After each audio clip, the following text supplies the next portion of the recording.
فلا يتكلم أحد بموت رسول الله إلا ضربته. جئتك أؤمن بالله وبرسوله وبما شئت به. فقد أعذرت إليكم وأعذرتموني.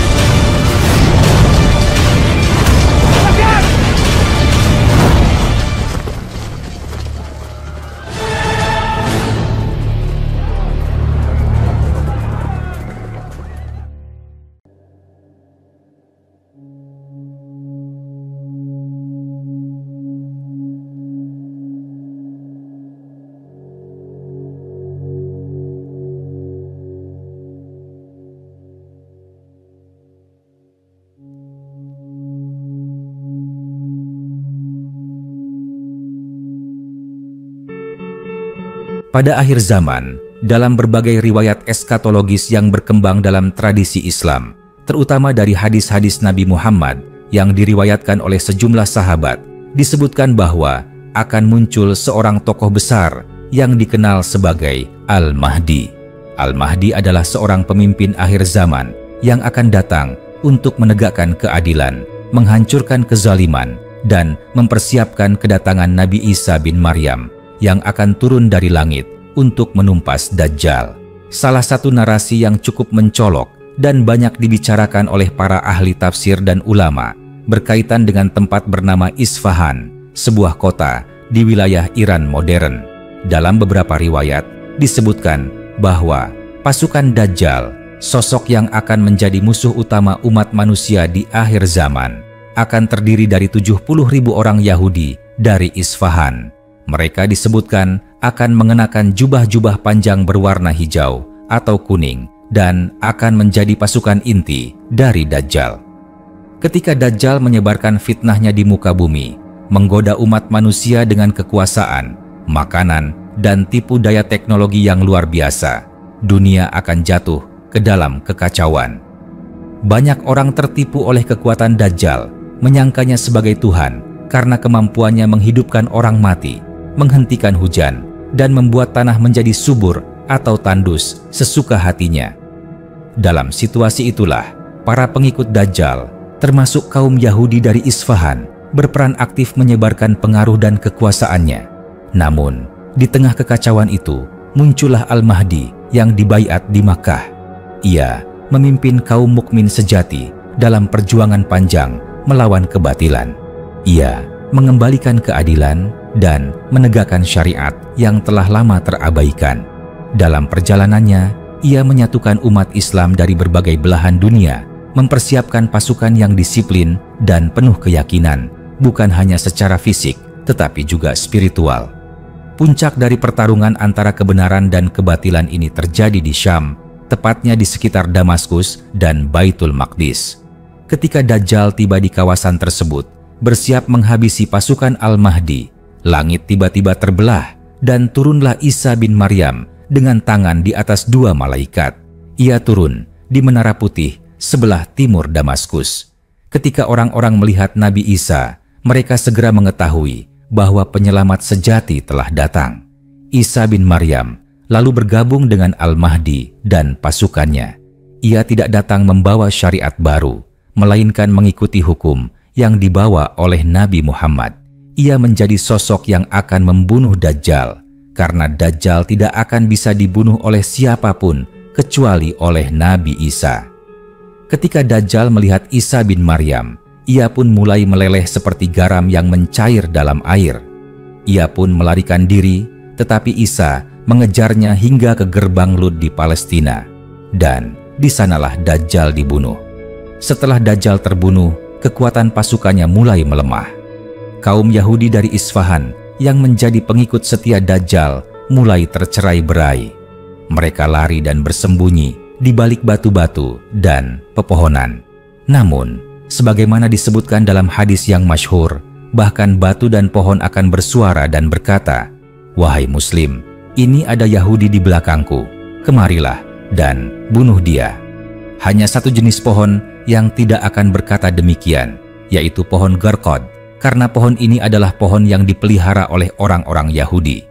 Dengan demikian, kekalahan pasukan Yahudi dari Isfahan terjadi karena dua hal besar. Pertama, karena terbunuhnya Dajjal, pemimpin utama mereka, yang menyebabkan semangat tempur mereka runtuh. Kedua, karena pertolongan dari Allah melalui turunnya Nabi Isa bin Maryam dan kepemimpinan Al-Mahdi yang kuat, kaum mukmin mampu mengepung, mengejar, dan mengalahkan sisa-sisa pasukan Dajjal tanpa ada yang tersisa kecuali yang dilindungi oleh pohon Gharqad. Kekalahan ini bukan sekadar kekalahan militer, tetapi juga merupakan tanda berakhirnya dominasi kekuatan batil di muka bumi. Dunia kembali damai di bawah kepemimpinan Isa bin Maryam yang akan hidup selama beberapa waktu dan memimpin dengan keadilan hingga wafatnya. Setelah itu, akan datang tanda-tanda lain dari kiamat besar, seperti munculnya Ya'juj dan Ma'juj, terbitnya matahari dari barat, dan sebagainya. Demikianlah gambaran tentang bagaimana kaum Yahudi dari Isfahan sebagai bagian dari pasukan Dajjal akan dikalahkan pada akhir zaman. Ini bukan sekadar kisah perang biasa, melainkan bagian dari rangkaian besar takdir ilahi yang telah diberitakan oleh Nabi Muhammad dan akan menjadi kenyataan di masa mendatang. Setelah kekalahan pasukan Dajjal dan para pengikutnya, termasuk kelompok Yahudi dari Isfahan, dunia memasuki babak baru dalam sejarah peradaban manusia. Era fitnah besar telah berakhir. Nabi Isa bin Maryam memimpin dengan penuh hikmah dan keadilan, menghapus semua bentuk kezaliman yang selama ini menyelimuti dunia. Pada masa ini, semua simbol-simbol kesesatan dihancurkan, salib-salib dipatahkan, babi disembelih, dan tidak ada lagi agama selain Islam yang dibenarkan.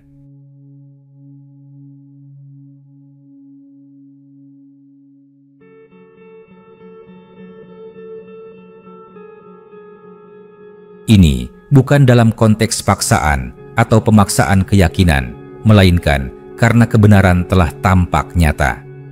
Orang-orang yang sebelumnya tertipu oleh Dajjal mulai kembali ke jalan yang benar. Mereka melihat sendiri bukti-bukti kekuasaan Allah, menyaksikan langsung kebenaran para nabi, dan menyadari bahwa apa yang selama ini mereka ikuti adalah kebatilan. Nabi Isa bin Maryam menegakkan hukum-hukum Islam secara menyeluruh. Ia bukan membawa syariat baru, tetapi mengikuti ajaran yang telah dibawa oleh Nabi Muhammad. Ia menghapus jizyah karena tidak ada lagi orang kafir yang membayar jizyah, sebab semua manusia pada waktu itu telah memeluk Islam. Dunia menjadi tentram, penuh dengan kedamaian dan kemakmuran yang belum pernah dirasakan sebelumnya.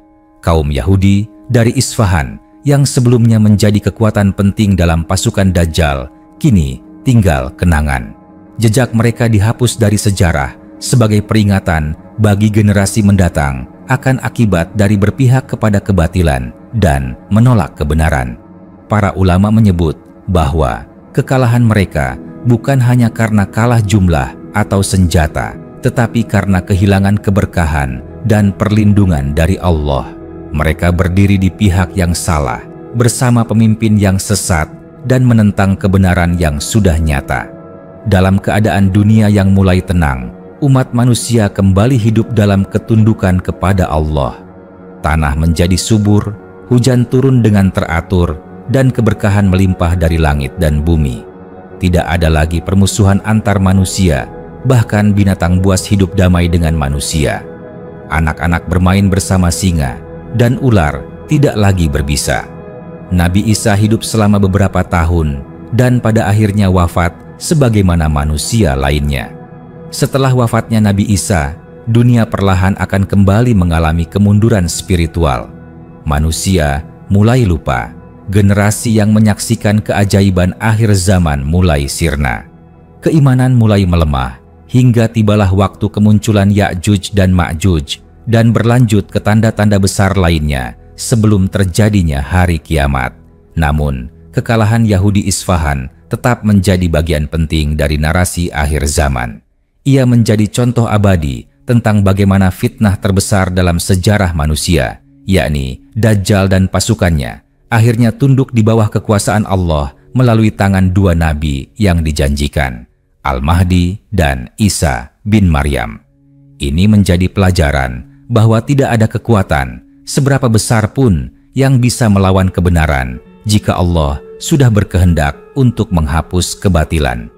Kisah ini juga mengingatkan kita untuk selalu waspada terhadap fitnah, menjaga iman, dan berpegang teguh pada ajaran Islam. Karena meskipun zaman berganti, kebenaran tetaplah satu, dan ia akan selalu menang di atas kebatilan. Setelah wafatnya Nabi Isa bin Maryam, dunia memasuki fase baru yang semakin mendekat kepada kehancuran akhir, namun masih dalam bayang-bayang kedamaian yang diwariskan oleh kepemimpinan beliau. Umat manusia saat itu berada dalam puncak kemakmuran, hasil dari pemerintahan yang adil dan lurus, di mana tidak ada lagi perselisihan yang bersifat ideologis atau agama. Akan tetapi, zaman tidak berhenti berputar. Generasi baru yang tumbuh setelah wafatnya Nabi Isa mulai melupakan sejarah yang mereka dengar, bukan yang mereka saksikan. Disinilah awal dari kemunduran spiritual kembali terjadi.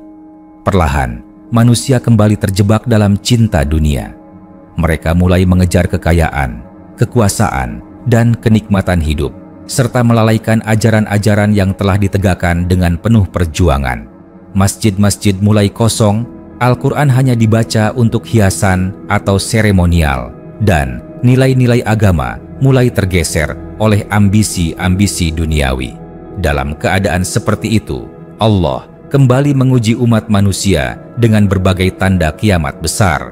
Salah satu tanda yang sangat besar adalah keluarnya Ya'juj dan Ma'juj.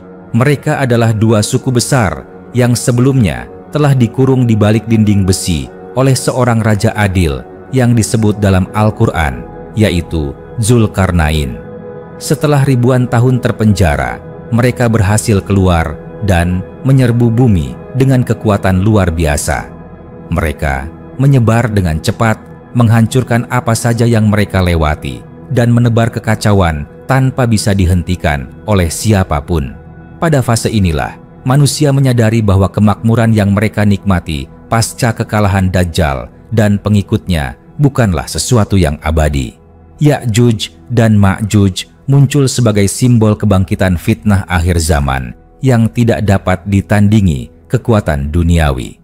Kaum muslimin yang tersisa pada masa itu terpaksa kembali berlindung ke pegunungan dan tempat-tempat tinggi, memohon pertolongan kepada Allah, karena tidak ada satupun senjata atau teknologi yang mampu menghentikan pasukan barbar tersebut. Namun, sebelum kehancuran total terjadi, Allah mengabulkan doa Nabi Isa dan kaum mukmin saat itu. Allah mengirimkan sejenis ulat atau binatang kecil yang menyerang leher-leher Ya'juj dan Ma'juj hingga mereka mati serentak.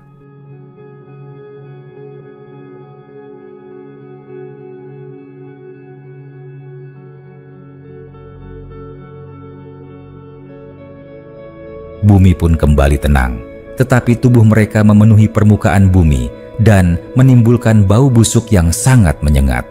Allah kemudian mengirimkan burung-burung besar yang membawa jasad-jasad tersebut dan melemparkannya ke tempat yang tidak diketahui. Inilah bagian dari fase akhir kehidupan dunia. Setelahnya, tidak ada lagi nabi, tidak ada lagi pembaruan syariat, dan manusia semakin jauh dari keimanan. Bahkan, Al-Quran perlahan diangkat dari dada-dada manusia, sehingga tidak ada satupun yang mampu membacanya. Manusia kembali seperti dalam masa jahiliyah, bahkan lebih buruk.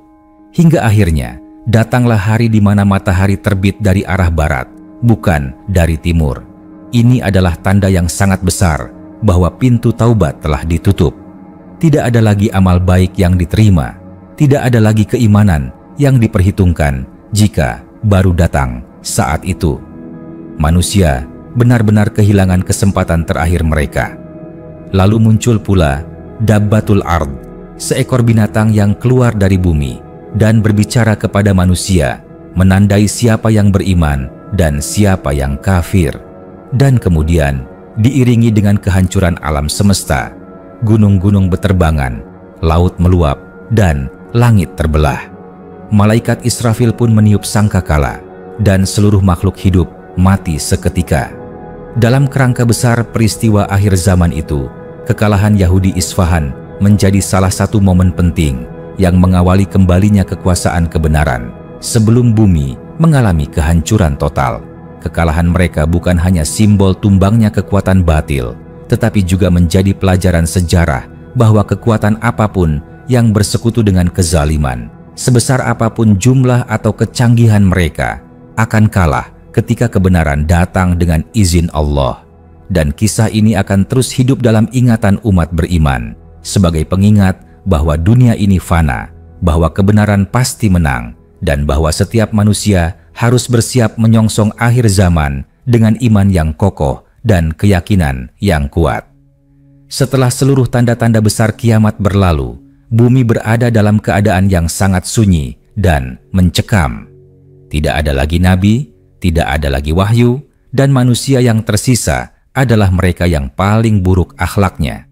Mereka tidak lagi mengenal Allah, tidak mengingat kalimat tauhid, dan tidak tahu apa itu sholat, zakat, puasa, atau ibadah lainnya. Agama pun sirna dari kehidupan mereka.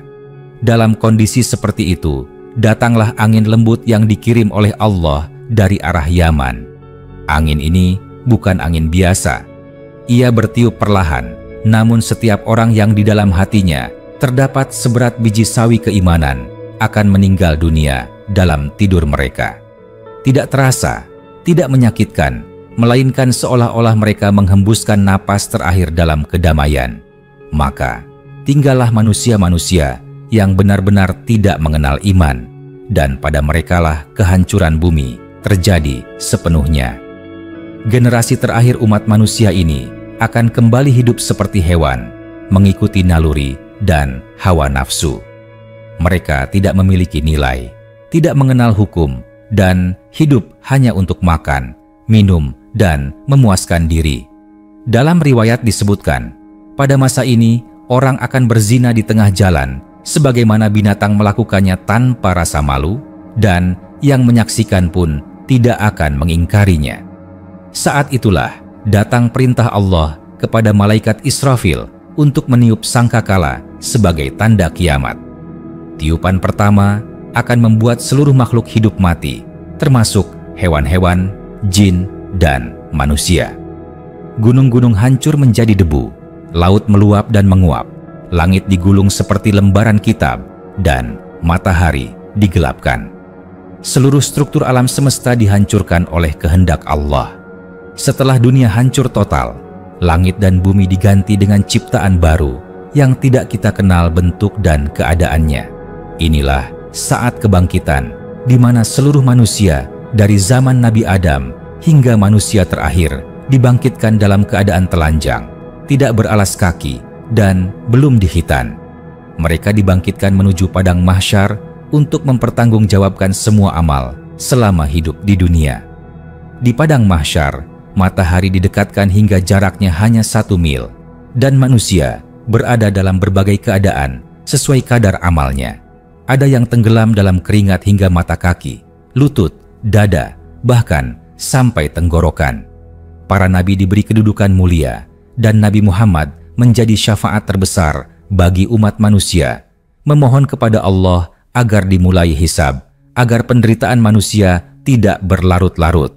Setiap amal perbuatan ditimbang di mizan, timbangan amal, lalu diberikan catatan amal, kitab, yang akan diterima dengan tangan kanan bagi orang beriman, dan tangan kiri, bahkan dari belakang, bagi orang kafir dan munafik. Surga dan neraka diperlihatkan. Jembatan syirat dibentangkan di atas neraka jahanam, dan setiap manusia harus melewatinya sesuai dengan keimanan dan amalnya.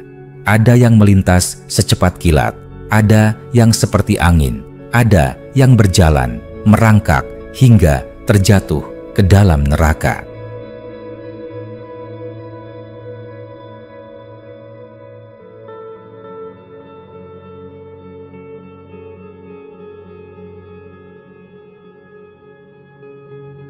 Surga menjadi balasan bagi mereka yang lurus, taat, dan sabar dalam menjalani hidup penuh ujian. Neraka menjadi tempat abadi bagi mereka yang ingkar durhaka, dan membangkang kepada Allah dan Rasul-Nya. Disinilah klimaks dari seluruh rangkaian sejarah kehidupan manusia, di mana kemenangan bukan lagi ditentukan oleh kekuatan duniawi, tetapi oleh amal dan kebenaran yang dijunjung semasa hidup. Kisah kekalahan Yahudi Isfahan dalam konteks akhir zaman pun tertanam kuat dalam ingatan sejarah ini. Ia bukan sekadar kemenangan fisik umat Islam atas pasukan Dajjal, melainkan simbol kehancuran sistem kebatilan global yang selama ini menguasai dunia. Sebagaimana pasukan mereka yang tercerai-berai dan bersembunyi di balik batu dan pohon, demikian pula kebohongan yang mereka junjung akan runtuh di hadapan cahaya kebenaran ilahi.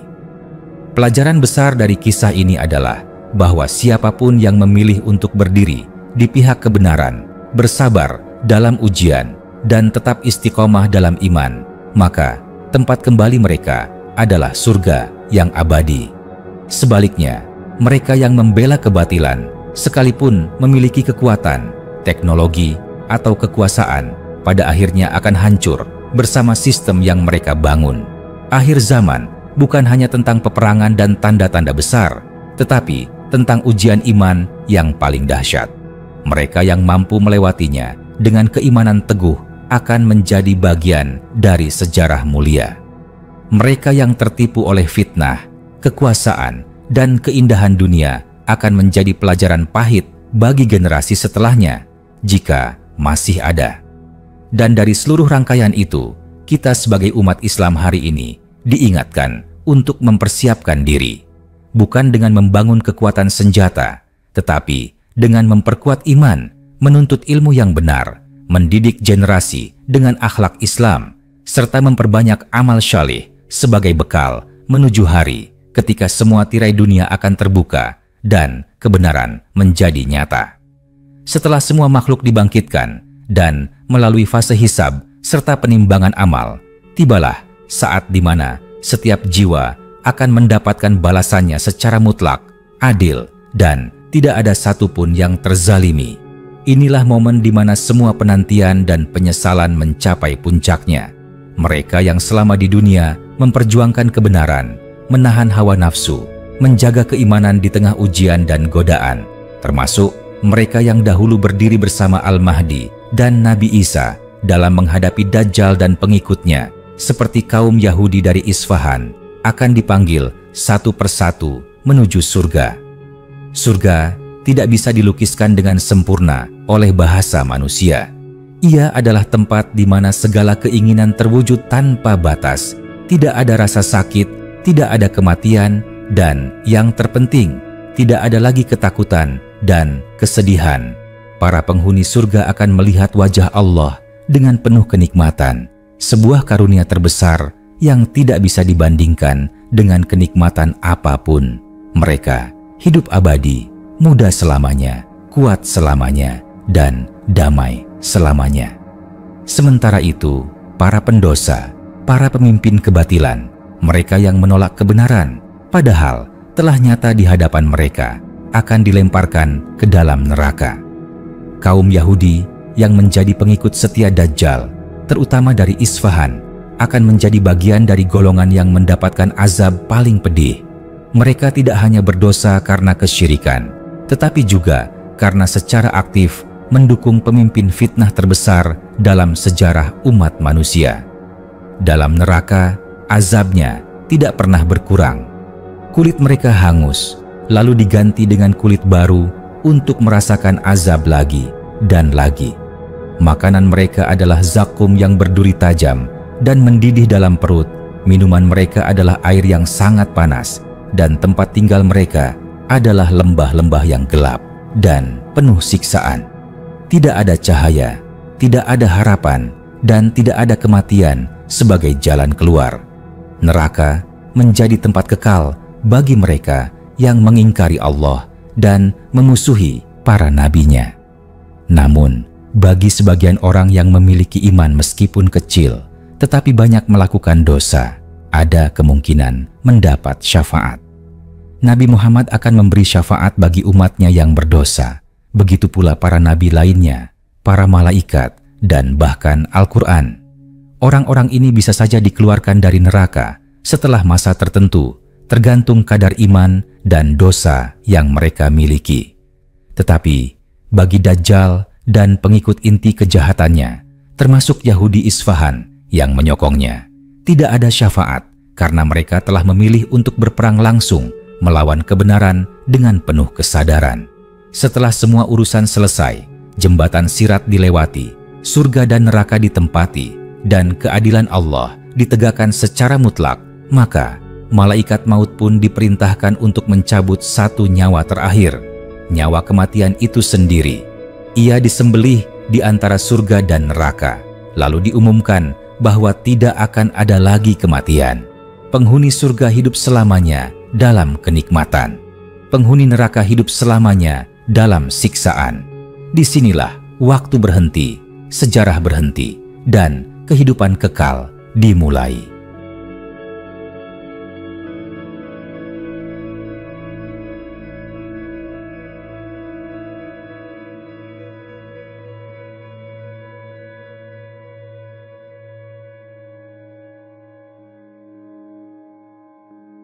Namun perlu dicatat, sekalipun dalam hadits disebutkan bahwa pengikut Dajjal dari Isfahan akan berjumlah 70.000 orang dari kalangan Yahudi, ini tidak berarti seluruh komunitas Yahudi di sana akan menjadi pengikutnya.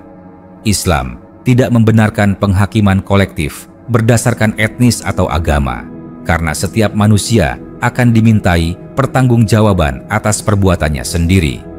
Ini selaras dengan prinsip dasar Al-Quran bahwa tidak ada dosa yang diwariskan dan tidak ada manusia yang dibebani dosa orang lain. Oleh sebab itu, hadits ini lebih menyoroti karakter umum pengikut Dajjal, yakni mereka yang lebih memilih kekuasaan dan dunia daripada kebenaran, daripada sekadar menyebut asal geografis atau etnis mereka. Para ulama dari berbagai mazhab juga sepakat bahwa fitnah Dajjal akan sangat berat dan tidak bisa dilawan kecuali dengan keimanan yang kokoh.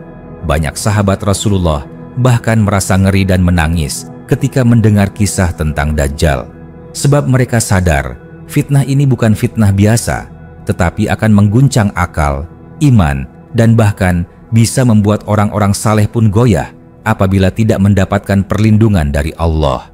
Maka dari itu, penyebutan Isfahan seharusnya menjadi dorongan bagi kita untuk memperkuat pendidikan keimanan, membentengi anak-anak dan generasi muda dari ideologi menyimpang, serta mempersiapkan umat agar tetap teguh dalam menghadapi gelombang globalisasi yang mengarah pada sistem anti kebenaran.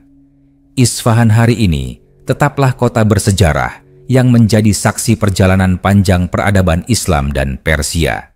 Ia masih menyimpan masjid-masjid indah, peninggalan para ulama besar, serta komunitas masyarakat muslim yang taat. Maka dari itu, tidak adil jika hadits tersebut dijadikan dasar untuk mencurigai seluruh penduduk kota atau melihat Isfahan sebagai kota yang sepenuhnya tersesat. Rasulullah menyampaikan nubuat bukan untuk mengutuk tempat atau kaum, tetapi untuk memberi petunjuk agar umat sadar bahwa kebenaran harus selalu diperjuangkan, bahkan ketika lingkungan kita dikepung oleh arus kebatilan. Oleh karena itu, pelajaran yang paling mendalam dari penyebutan Isfahan oleh Nabi Muhammad adalah ajakan untuk mawas diri. Seorang muslim tidak cukup hanya hidup di kota suci, tidak cukup hanya berasal dari lingkungan baik. Ia harus menjaga hatinya, menyaring ilmu yang ia terima, serta menguatkan hubungannya dengan Allah agar tidak tergelincir oleh tipu daya Dajjal yang luar biasa halus dan meyakinkan. Disinilah pentingnya memahami nubuat, bukan sebagai cerita masa depan semata, tetapi sebagai cermin untuk melihat kondisi kita hari ini dan mempersiapkan diri menghadapi masa depan yang penuh ujian. Lebih jauh lagi, ketika kita menyelami pesan tersembunyi di balik penyebutan kota Isfahan oleh Nabi Muhammad dalam konteks fitnah akhir zaman, kita akan menyadari bahwa beliau sedang mengajarkan kepada umat Islam sebuah prinsip penting. Jangan pernah merasa aman dari ujian iman, bahkan jika engkau berada di tempat yang syarat dengan ilmu, sejarah keislaman, dan kebesaran peradaban. Sebab fitnah Dajjal adalah ujian global yang akan menyusupi semua lapisan masyarakat, termasuk mereka yang sebelumnya hidup dalam lingkungan religius dan ilmiah. Isfahan adalah simbol dari kota yang pernah menjadi pusat kemuliaan Islam. Masjid-masjidnya seperti Masjid Jami' dan Masjid Shah menjadi saksi bisu dari kejayaan intelektual dan spiritual umat Islam di Persia. Madrasah-madrasah besar berdiri di kota ini, melahirkan para pemikir, ahli fikih, dan sufi yang menginspirasi umat Islam dari berbagai penjuru dunia. Namun, justru karena keagungannya inilah, Nabi Muhammad menyebut kota ini untuk mengingatkan bahwa tempat semegah dan secerdas apapun, bila iman mulai ditanggalkan dan hawa nafsu diberi ruang, maka akan menjadi titik rawan bagi fitnah. Dalam konteks ini, Isfahan adalah pelajaran besar bagi kota-kota muslim lainnya di seluruh dunia. Sebuah kota tidak cukup hanya dibangun di atas ilmu dan budaya, tetapi harus dijaga dengan kekuatan iman dan prinsip kebenaran. Karena fitnah Dajjal bukanlah fitnah biasa. Ia bukan hanya menipu dengan sihir atau kata-kata manis, tetapi dengan sistem kehidupan, kemajuan teknologi, pengaruh media, dan kekuasaan ekonomi yang mampu membutakan hati manusia dari kebenaran. Pengikutnya tidak semata-mata orang-orang kafir terang-terangan, tetapi bisa juga orang-orang yang sebelumnya mengenal agama, namun terpesona oleh janji-janji dunia yang Dajjal bawa. Dalam banyak riwayat, Dajjal akan mengklaim dirinya sebagai Tuhan. Ia akan menyuruh langit menurunkan hujan dan bumi mengeluarkan hasil tanaman.